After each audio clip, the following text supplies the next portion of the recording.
Indigenous leaders and leaders across Honduras demand the end of assassinations of indigenous leaders there. Plus, a national strike is under threat from paramilitary forces in Colombia. Thanks so much for joining us for teleSur's English. I'm Coddy Weddle, and this is From the South. To begin today, we go to Honduras, where activists marched in protest after another member of the indigenous organization Copén was murdered. The organization, which lost its leader, Berta Cáceres, 2 weeks ago, has been the target of multinational corporations and the Honduran government since its opposition to the coup d'etat in 2009. The Copén leader, Nelson Garcia, was murdered while he was heading to his house for dinner after joining local campesinos who were resisting attempts to take their land. David Romero has been sentenced to 10 years for libel and slander as international alarm arises over human rights in the country, in Honduras.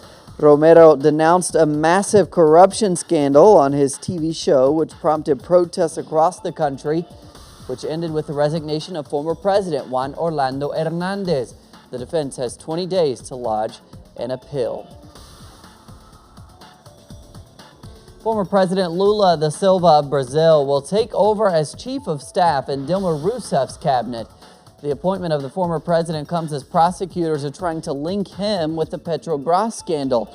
Now, experts believe Lula's position will allow the Rousseff government to step away from austerity policies, which have harmed her popularity significantly.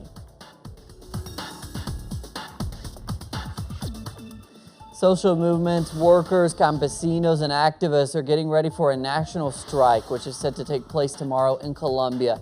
But many of the organizations have received threats from paramilitary groups which still operate in the country. Analysts believe that the strike could not be as large as expected due to the current atmosphere of threats. Talks in Havana move forward for peace. A series of murders are also causing alarm amongst Colombian activists in key regions of the country. Our correspondent in Bogota now reports.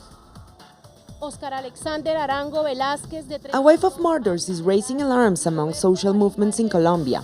Over the course of the last 4 weeks, 54 leaders and human rights activists have suffered different forms of aggression, while 28 have been murdered, a number that is likely to rise as the organizations continue documenting other cases.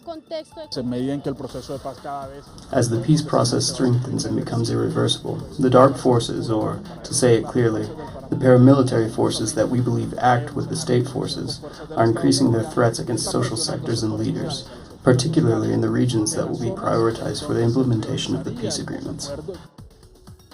The organizations noticed that the 14 regions most affected by this latest flood of violence have also been experiencing a frightening resurgence of paramilitary groups, whose so-called social cleansing campaigns have claimed the life of 20-year-old activist Klaus, shot to death while playing football in the outskirts of Bogota. In the neighborhood where Klaus used to live, there are paramilitary groups actively operating. It's a neighborhood in which for years we have been denouncing the presence of paramilitary groups and gangs, but institutions, the police, and the local authority have always dismissed our claims and denied the information. The leaders have blamed the state for denying the existence of paramilitary groups and their complicity with state security forces, something they see as a major obstacle to tackle paramilitarism, and for which they have proposed the peace negotiators in Havana to create a high-level commission to deal specifically with this issue. This commission must address the issue of purging the security forces and turning the current military doctrine into one looking forward to post-conflict. We also expect this commission to effectively monitor the actions that the state must take in terms of investigations into crimes and perpetrators, and outline a plan to dismantle paramilitarism. The high-level commission is being proposed as part of the mechanisms to ensure guarantees of non-repetition, an issue that has been widely discussed by the peace delegations in Havana. Natalia Margarita, teleSur, Bogota. Staying in Colombia, President Juan Manuel Santos assured during a press conference that the government is in conditions to help demobilize FARC guerrilla members and reincorporate them into society, making a step forward towards a final peace deal.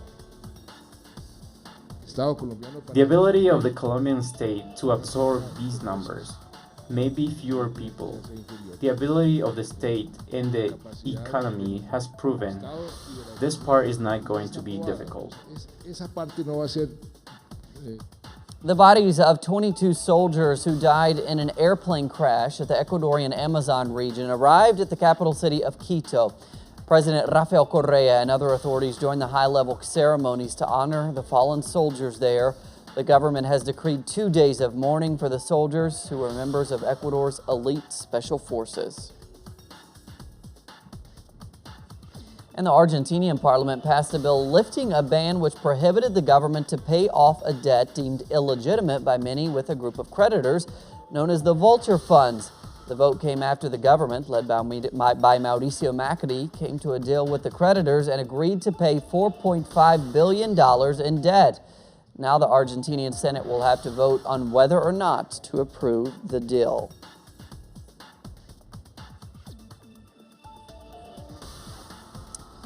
For the latest now on that situation in Argentina and the deal with those so-called vulture funds, we turn to our correspondent Laureano Ponce.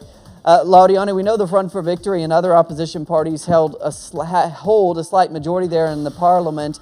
How exactly did the government manage to repeal these laws? Actually, the Front for Victory and other opposition forces have a slight majority in the overall parliament, but in the lower house, which is the house that voted yesterday the agreement with the vulture funds, the Front for Victory is not exactly the majority. It is the biggest, it has the largest number of lawmakers, but it's not a majority. And however, there were 12 lawmakers that have left the Front for Victory and have formed their own bloc inside the lower house. And they are the ones that guaranteed that the ruling party, the Let's Change coalition, that is led by President Mauricio Macri, had all the votes to pass the bill. Nowadays, the bill will go to the Senate, where the Front for Victory does have a slight majority. It has 38 senators, 38 senators from the 72 senators that form the Senate right here in Argentina. So many believe that it could be possible that if there are no agreements reached between the Front for Victory and the ruling party, the Exchange Coalition, it is possible that the bill could be rejected and would have to return to the lower house once again to make all the necessary changes to it. All right, Laureano Ponce there reporting in Argentina on those vulture funds. Laureano, thanks so much. Thanks to you. We go to the United States now, where United States President Barack Obama will be visiting Argentina on March 24th, which is also the date that marks the 40th anniversary of the country's last military dictatorship. Argentinian human rights activist and Nobel Peace Prize winner Adolfo Pérez Esquivel sent a letter to President Obama demanding him to change that visit, which will coincide with massive demonstrations. Carta le digo que el día 24 no. In the letter, I tell him that on the 24th, no way. De la memoria del pueblo, donde los Estados Unidos tiene. Because that's the day of remembrance for the people. And the United States participated in the coup, so there can't be an interference, and there should be a mobilization of people throughout the country to say no. That's the day of remembrance. Venezuelan authorities have concluded that 17 miners that went missing in the state of Bolívar were shot to death. The government announced they had found the remains of 14 of the miners and will be presented. They all had bullet wounds. Investigators will now try to determine the motive behind the killing of those miners. U.S. President Barack Obama has nominated Judge Merrick Garland for the Supreme Court. Now, Garrett, a veteran federal appeals court judge, is viewed as a moderate. Obama explained the reasons he chose Garland for the position. Selected a nominee who is widely recognized not only as one of America's sharpest legal minds, but someone who brings to his work a spirit of decency, modesty, integrity, even-handedness, and excellence. U.S. Republican frontrunner Donald Trump has scored a major win in the Florida primary, causing his rival, Marco Rubio to drop out of the race, while former U.S. Secretary of State Hillary Clinton, you just saw her there, has increased her lead in the number of delegates against her opponent, Senator Bernie Sanders, in the Democratic race.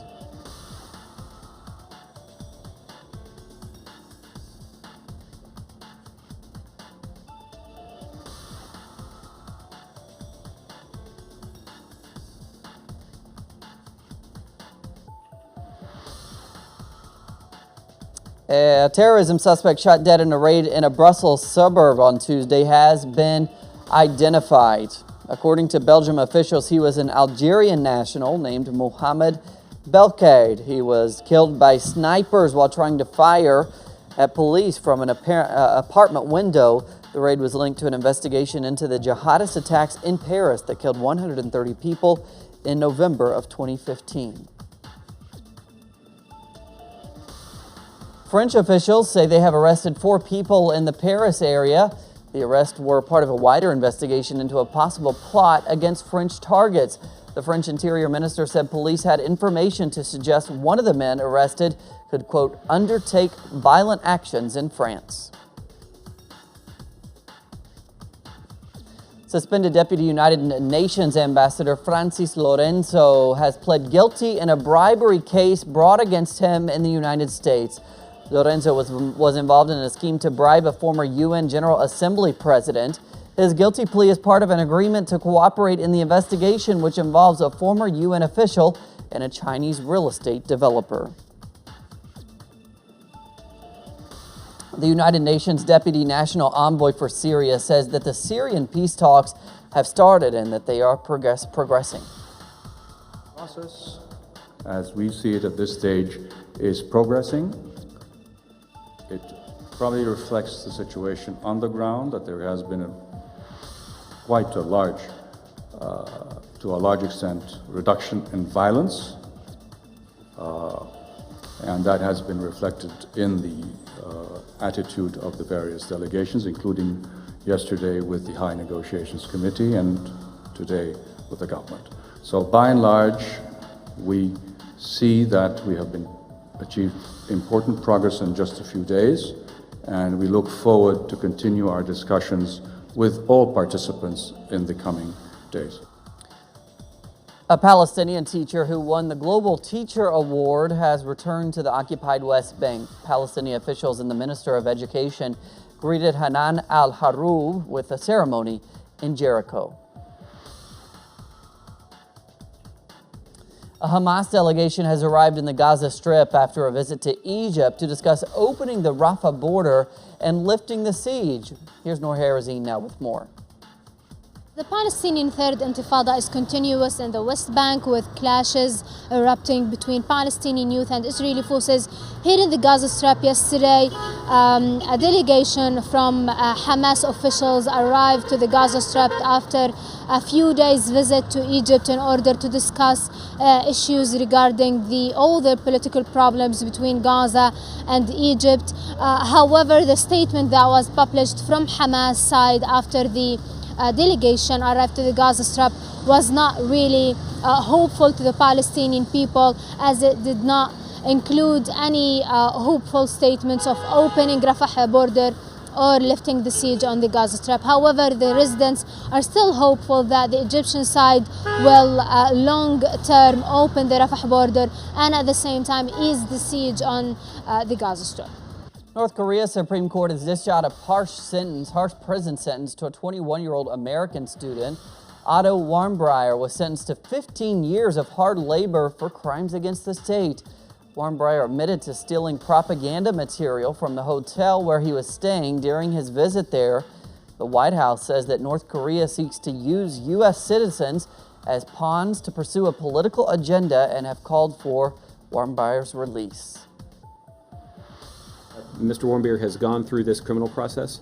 We strongly urge the North Korean government to pardon him and grant him special amnesty and immediate release.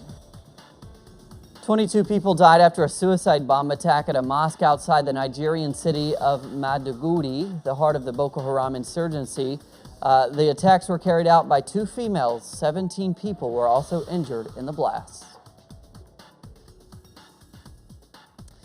FIFA is appealing to U.S. authorities for help in regaining tens of millions of dollars from former officials indicted in the corruption scandal. FIFA says the funds will compensate for damage done and for its reputation and business interests.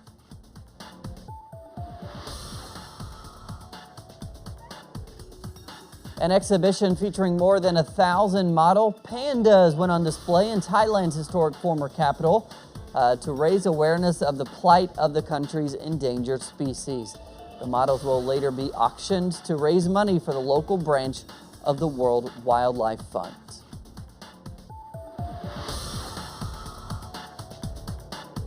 And that's what we're covering on this Wednesday here from Caracas. Thanks so much for joining us for teleSur English. I'm Coddy Weddle. We'll see you on social media until we see you back here tomorrow.